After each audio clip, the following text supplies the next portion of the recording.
Hey everybody, welcome back to this channel. I'm Pastor Joseph. I share devotional thoughts inspired straight from the Bible. And as April is right around the corner, today I want to focus on the life and death of Jesus. Specifically, what he said in Matthew chapter 22, verses 37 to 40. In this passage, he summarizes the entire Bible in 3 verses. Basically, I'm going to paraphrase. He says, love the Lord with all your heart, mind, body, and soul.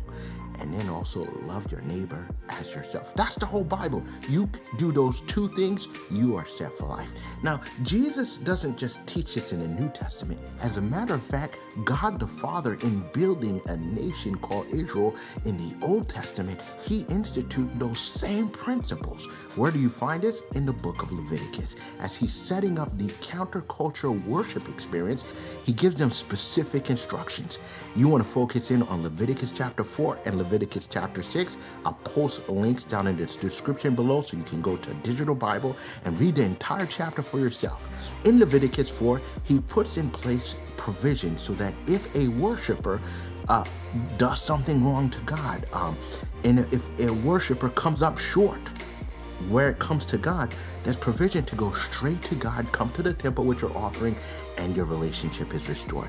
In Leviticus chapter 6, to elevate interpersonal relationships, God does something different. He says, look, if you wrong your neighbor, whether you steal, lie, do anything wrong, unintentionally, and it comes to your conscience, you go to that person and you make it right. Then you add a fifth, 20% to bring restoration to this individual. Once you do this, then you come to the temple with your offering and you make things right. So even in setting up this nation, he still has the timeless principles of loving the Lord with all your heart, mind, body, and soul, making provision to restore relationship if that relationship is broken, and also elevating human relationship.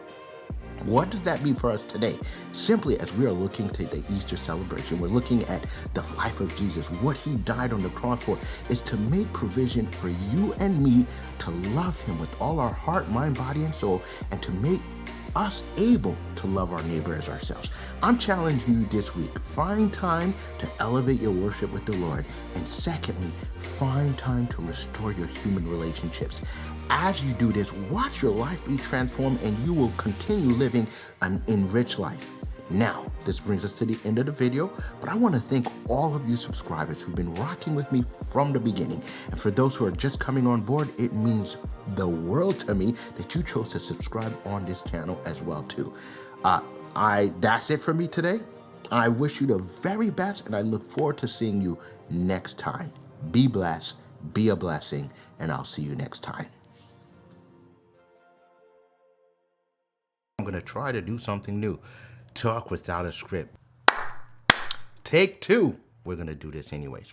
All right, let's focus.